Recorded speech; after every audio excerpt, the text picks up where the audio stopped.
Hello everyone, so in this video we're going to go step ahead and explore break-even analysis a bit more.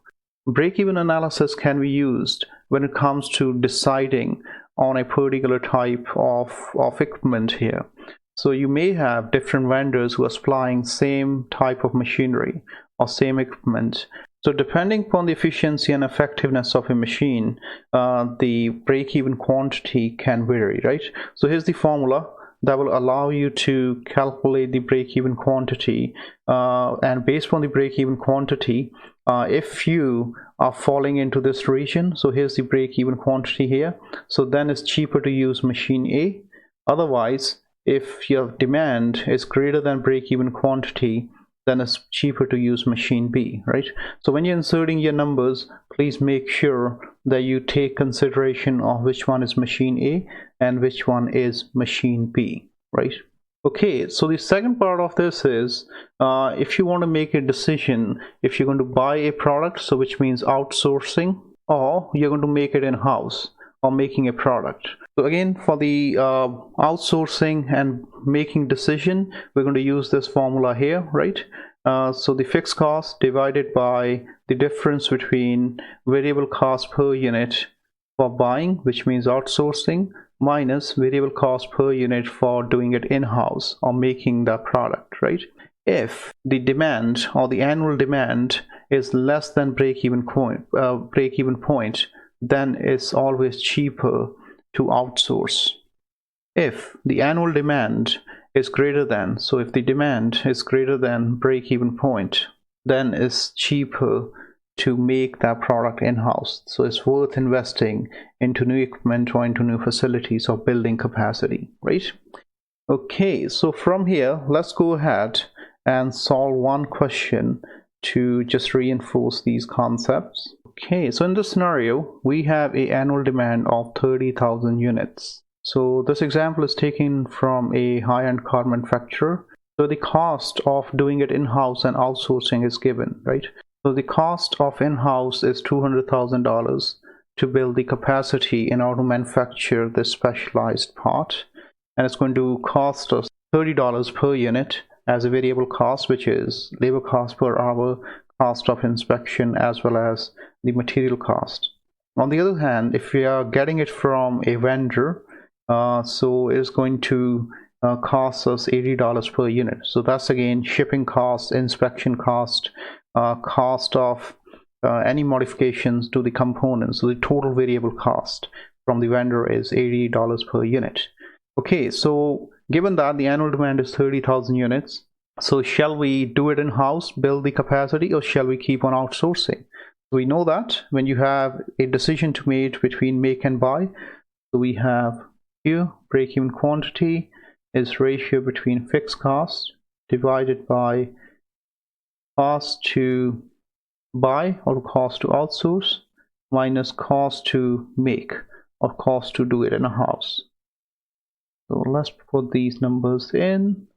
So $200,000 divided by $80 per unit to buy minus $30 per unit to make it in-house.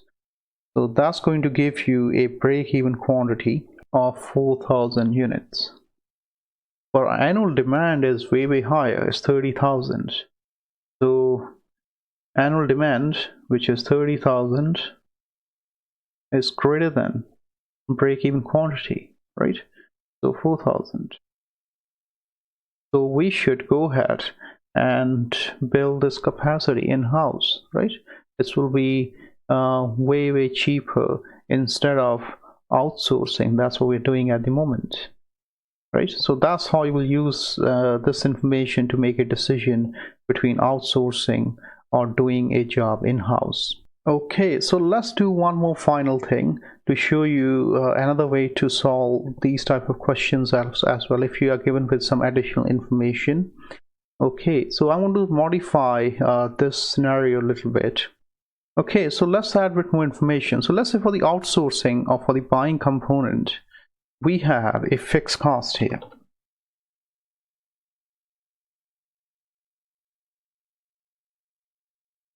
So this fixed cost could be associated with, on the outsourcing, let's say $10,000 annually.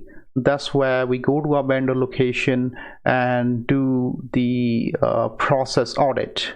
And so we pay auditors to do this job, and it's costing us $10,000. So there's some fixed cost component associated with the buying decision too. So in this case, you will not apply this formula directly, which was fixed cost over variable cost to buy, variable cost to make. So no. So how you will go about this type of question? So in this case, we can calculate the total cost. So let's calculate the total cost first. So the total cost for the buy decision on the outsource is going to be fixed costs plus the total variable cost. So we have 30,000 units and $80 each, right? So once you solve this, that will be around 2.41 million, right? So similarly, we're going to calculate the total cost for the in-house or for the make.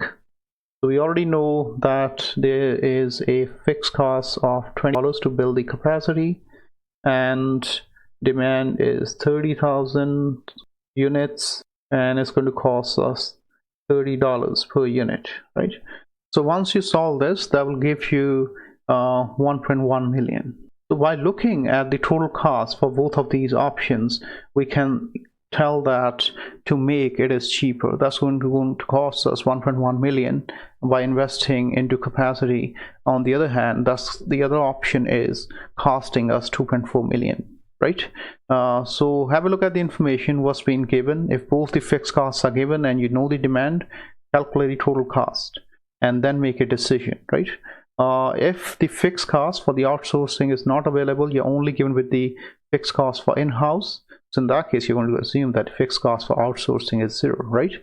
So you can apply this formula directly from here, right? Okay, so that concludes the break-even analysis. So I'll post some top hat questions. Make sure you attempt those before class. And if you have any questions, please feel free to ask those during live sessions. I will see you in the live session. Thank you very much.